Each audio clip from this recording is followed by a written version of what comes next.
이렇게 아침에 많이 오실 줄 몰랐어요. 되게 오늘 특세 첫날인데 너무 많이 오셔서 너무 반갑고 기쁘고, 옆에 계신 분들 한번 인사하겠습니다. 잘 오셨습니다라고 인사하시겠습니다. 네, 오늘 아침에 기도하실 때에 하나님의 능력이 여러분들에게 나타나셔서 오늘 기도의 제목들이 다 열매를 맺는 복된 아침 되시기를 좋으신 예수님의 이름으로 축복하고 축원합니다. 오늘 정말 잘 오셨어요. 정말 잘 오신 이유가 뭐든지 첫 번째가 굉장히 중요한데, 제가 부임하고 첫 번째 특별 새벽 기도에 첫날 말씀을 전했다는 거 참 저희는 굉장히 영광스러운 날이거든요. 그래서 여러분들 너무 오늘 좋은 날 오셨고요. 사실 두 번째가 더 중요한데요. 오늘 맛있는 간식이 준비되어 있습니다. 오늘 일 여신도에서 너무나 귀한 음식을 또 간식을 준비해 주셨어요. 또 기도 열심히 하시고 또 나가실 때 받으셔서 함께 나눠 드시면은 귀한 은혜가 되겠습니다. 오늘 첫째 날 말씀의 제목은 누가 하나님의 손에 붙들림 받는가라는 제목으로 함께 은혜를 나눴으면 좋겠습니다.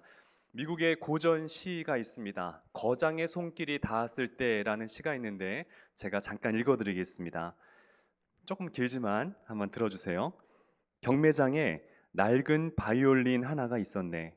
그 볼품없는 바이올린이 경매에 붙여졌는데 3달러까지는 부르는 사람이 있었으나 그 이상은 없었다네. 그때 한 노인이 나타났지. 그 노인 낡은 바이올린을 짚더니 먼지를 털고 마치 보물을 다루듯 손수건을 꺼내서 구석구석 닦았다네. 풀어진 핸들을 잡고 음정을 맞추고 연주를 시작했지. 그 소리는 너무 황홀했다네. 연주를 마친 그 노인, 감이 어린 음성으로 중얼거렸어. 잘 있었느냐, 내 사랑하는 아들아. 40년 만에 너를 만났구나. 그리고 계속 연주했네. 경매가 활짝 피었고 너도 나도 그 바이올린을 움켜쥐기 시작했지. 10달러, 100달러, 1000달러, 마침내 3000달러에 낙찰되었네. 그 소리를 들으며 사람들은 박수치고 덜어는 울었네. 사람들이 외쳤다네. 어떻게 된 거요? 바이올린 값이 왜 올라갔죠? 누군가가 외쳤네. 거장의 손이요. 거장의 손이 다가와 만졌을 때 그 가치가 달라졌어. 이해가 되십니까? 처음에 볼품 없던 그 바이올린, 누구도 경매에서 사지 아니했던 그 바이올린을 어떤 노인이 나타나서 그 바이올린을 깨끗이 닦고 튜닝을 하고 연주를 했습니다. 그 바이올린을 만들었던 그 거장이었던 것이죠. 누군가의 손에 이렇게 우리가 붙들림 받았을 때 그때 그 가치가 달라진다라는 것이에요. 성경을 잘 보시게 되면요. 하나님이 붙들었을 때, 그리고 그냥 평범한 그냥 사람이었을 때 그 인생들이 너무나 확연하게 차이가 있다는 것을 우리는 너무나 잘 알고 있습니다. 인간 모세는 그냥 살인자에 불과했어요. 그가 왕자였지만, 많은 권력이 있었지만 그냥 인간 모세는 사람을 죽인 것으로밖에 그의 인생이 끝나버릴 수밖에 없었습니다. 그런데요, 하나님의 손이 모세를 붙들었을 때, 그때는 이 모세가 홍해 바다를 가르고 10가지 재앙을 하나님을 통해서 이 능력을 나타나는 능력의 종이 된 것을 우린 너무나 잘 알고 있습니다. 베드로도 마찬가지예요. 베드로가 인간 베드로는 얼마나 연약했습니까? 예수님을 배반하고 배교하고 그리고 예수님을 떠나버린 그런 겁쟁이 그런 베드로였어요. 근데 그런 그를 하나님이 그를 붙들어 주자 베드로가 어떤 사람이 된지 아십니까? 죽은 자를 살려요. 답이다. 우리가 잘 아는 도르가를 살리는 그런 생명을 살리는 기적의 주인공이 되게 됩니다. 또한 그가 설교할 때에 첫날은 3천 명이 회개하고요. 둘째 날은 5천 명이 설교하는 능력의 종으로 탈바꿈 되는 것을 우리는 알고 있어요. 한 명 더 예를 들어 볼까요? 다윗도 마찬가지였어요. 다윗이 얼마나 대단한 사람이었겠습니까? 그는 일개 목동에 불과했어요. 인간 다윗은 그냥 아버지의 양을 치는 그런 목동에 불과했는데 하나님의 손이 다윗을 붙들게 되자 하나님의 손이 다윗의 손이 되어서 이스라엘 백성들을 정말 공포에 떨게 했던 그 골리앗을 정말 이 물맷돌 한 번으로 이 적을 물리치는 능력의 귀한 하나님의 자녀가 되었다라는 것이에요. 누구의 손에 붙들림 받느냐? 이것이 우리 인생의 그 무엇보다 중요한 귀한 화두가 된다라는 것이에요. 다윗은 하나님의 손이 얼마나 중요한지를 잘 알고 있었어요.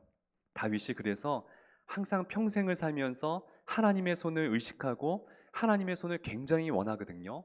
그래서 시편 139편 7절에서 10절 말씀인데요. 제가 너무나 사모하는 말씀이에요. 한번 들어보세요. 잘 아시는 말씀입니다. 내가 주의 영을 떠나 어디로 가며 주의 앞에서 어디로 피하리이까? 내가 하늘에 올라갈지라도 거기 계시며 스올에 내 자리를 펼지라도 거기 계시니이다. 내가 새벽 날개를 치며 바다 끝에 가서 거주할지라도 거기서도 주의 손이 나를 인도하시며 주의 오른손이 나를 붙드시리이다. 아멘. 다윗은 알았어요. 내가 어디에 있든지 하나님의 손이 날 붙들어 준다는 것을, 그 믿음을 간직하고 있었기 때문에 그는 어디 있든지 승승장구하며 하나님의 능력의 종으로 살 수가 있었다라는 것이에요. 자, 그렇다면은 하나님이 다윗을 언제 붙들어 줬을까? 누군가가, 어떤 사람이 하나님 손에 붙들림 받을까? 다윗은 그 비결을 알았어요. 하나님이 아무나 붙드시냐? 그건 아니겠죠.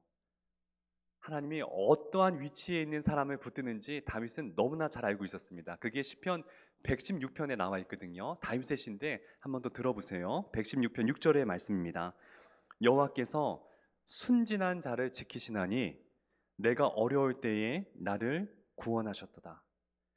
제가 개역 개정으로 읽어드렸는데 개역 한글에 보게 되면은 어려울 때를, 이 표현을 내가 낮아졌을 때 나를 구원하셨도다, 이렇게 이야기하고 있어요. 하나님이 어떤 상황에 있는 사람을 붙드시느냐?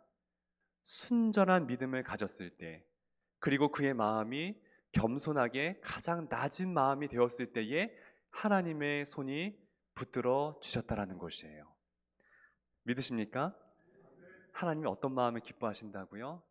가장 낮은 마음, 가장 깨끗한 순전한 믿음의 마음을 기뻐하신다는 거예요. 그 심령을 가진 사람의 마음을 하나님이 그 사람을 꼭 붙들어 주신다라는 것이에요. 그래서 아침에 저희가 무엇을 위해 기도하셔야 되냐면, 하나님, 우리 물론 이 아침에 다 순전한 믿음이었기 때문에 이 자리에 나오셨겠죠.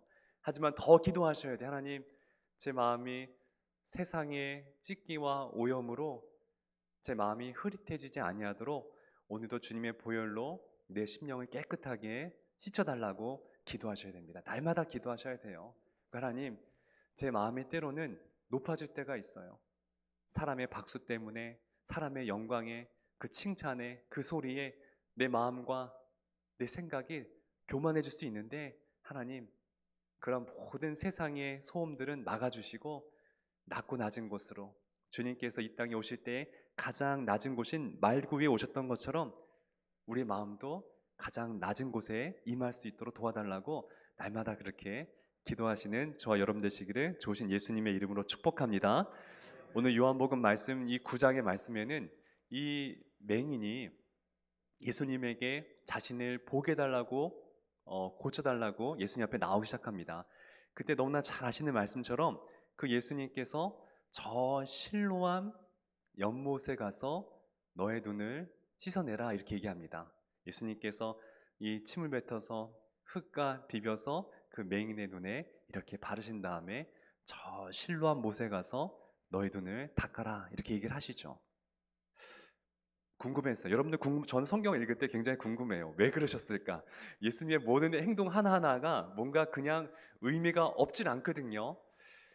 요단강가도 있을 것이고, 뭐 집안에 뭐 목욕탕도 있을 것이고, 수돗물도 있을 것이고, 왜 실로암 연못에 가서 닦으라고 말씀하셨을까? 궁금하죠. 궁금했어요. 그래서 막 찾아보았습니다. 제가 그 이유를 뭐 100% 제가 맞을지 모르겠지만은 그 해답을 제가 단초를 발견했어요.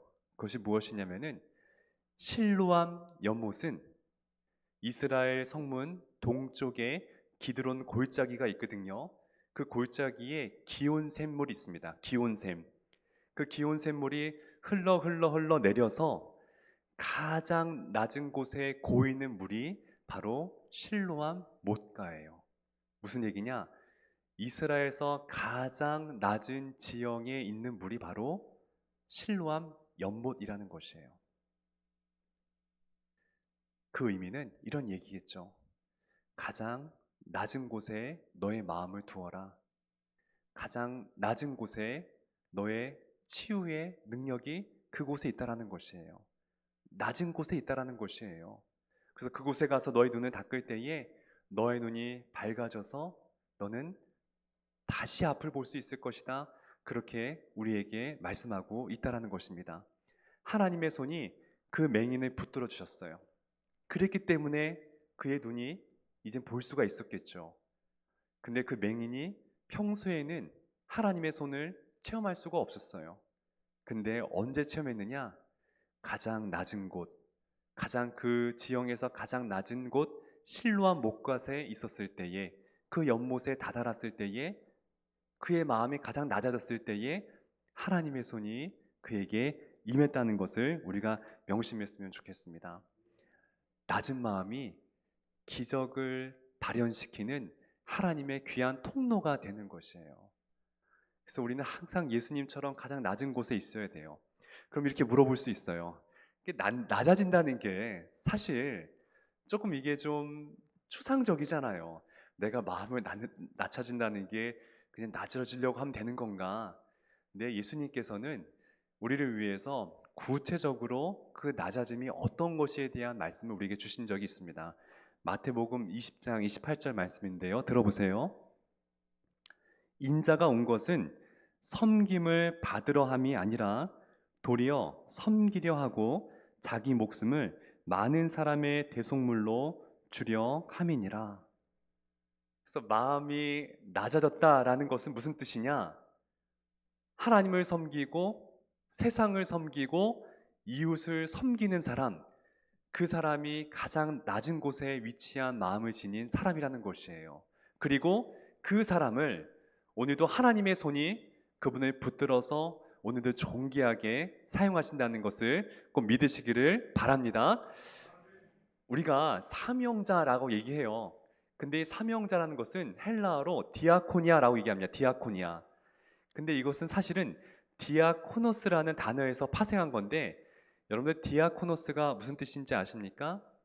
식탁을 준비하는 사람이라는 뜻이에요. 그러니까 우리는 사명자 그러면은 먼 나라에 가서 복음을 증거하고 선교하고 전도하고, 이것도 사명자입니다. 근데 예수님께서 처음으로 말씀하신 사명자란 무엇이냐?